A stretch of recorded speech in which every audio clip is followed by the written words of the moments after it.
नमस्कार दोस्तों, जय हिंद, जय भारत। दोस्तों, आज हम इस वीडियो में जानेंगे निबंध लेखन। निबंध का विषय है मेरे प्रिय कवि या फिर मेरा प्रिय कवि तुलसीदास। इससे संबंधित प्रश्न मध्य प्रदेश की बोर्ड व लोकल परीक्षाओं में पूछे जाते हैं, इसलिए आपको ये वीडियो ध्यानपूर्वक देखना चाहिए। तो निबंध लिखने से पहले आप रूपरेखा जमा लीजिए। रूपरेखा का पहला बिंदु है प्रस्तावना, दूसरा बिंदु है शिक्षा, विवाह व संन्यास, तीसरा बिंदु है साहित्य महत्ता, चौथा बिंदु है मेरे प्रिय कवि और अंत का बिंदु है अर्थात पांचवा बिंदु है निष्कर्ष अर्थात उपसंहार। तो हम देखते हैं सबसे पहले प्रस्तावना। कलि कलुष नसावन कवि कुल श्रोमणि, भक्ति काल के श्रेष्ठ कवि, भारतीय संस्कृति के उन्नायक, माँ भारती के वरद पुत्र, भगवान श्री राम के अनन्य आराधक गोस्वामी तुलसीदास जी का जन्म बांदा जिले के राजापुर नामक गांव में अर्थात उत्तर प्रदेश में हुआ था। और कब हुआ था ये? श्रावण शुक्ल सप्तमी को संवत 1554 ईस्वी में हुआ था। 1554 विक्रम संवत में हुआ था। इनके पिता का नाम आत्माराम दुबे तथा माता का नाम हुलसी था।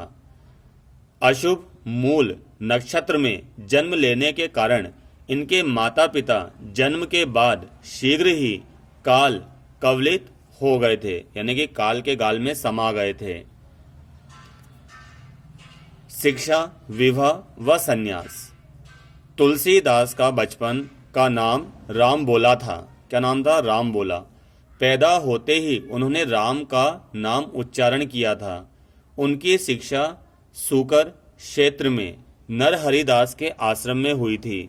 तुलसीदास का विवाह दीनबंधु पाठक की पुत्री रत्नावली के साथ संपन्न हुआ।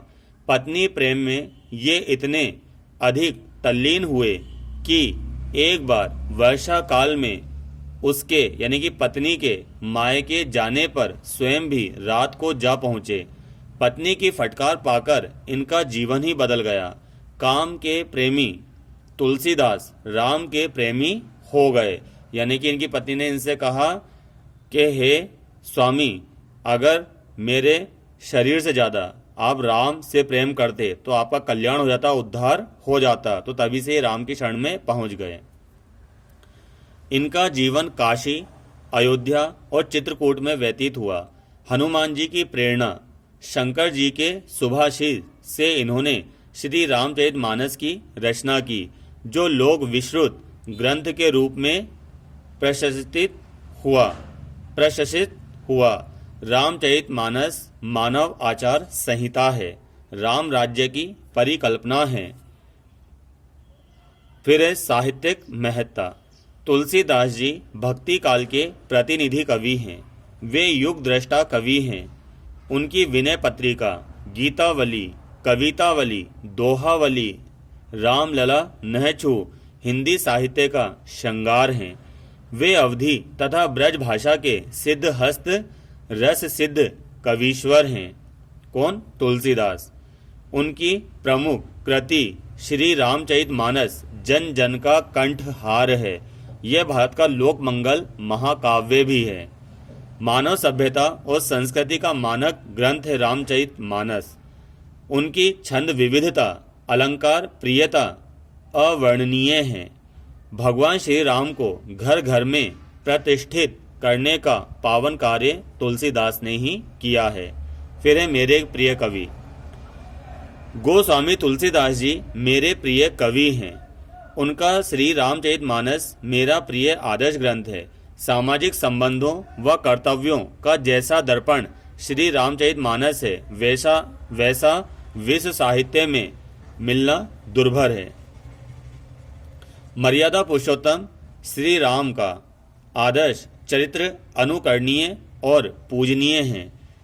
तुलसी की सहजता, गूढ़ता, दार्शनिकता, चिंतन क्षमता, युग दृष्टा की छवि किसका मन मोह नहीं लेती? सत्य ही है। कविता करके तुलसी न लसे, कविता करके तुलसी न लसे, कविता लसी पा तुलसी की कला। फिर है उपसंहार। विगत वर्षों में गोस्वामी तुलसीदास की पंचशती मनाई गई थी। आज भी देश विदेश में गोस्वामी तुलसीदास जी पर अनेक गोष्ठियां, सभाएं, सेमिनार, प्रदर्शनियां तथा सम्मेलन आयोजित हो रहे हैं। तुलसी की उपादेयता जग विदित है।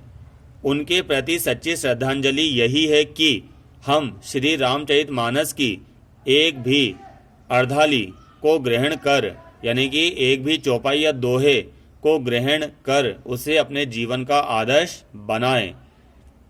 तुलसी ने अपनी प्रतिभा से हिंदी साहित्य को धन्य कर दिया। कहाँ तक कहा जाए, जो तुलसी कहूँ होते नहीं, वसुधा तल पे प्रभु राम न होते।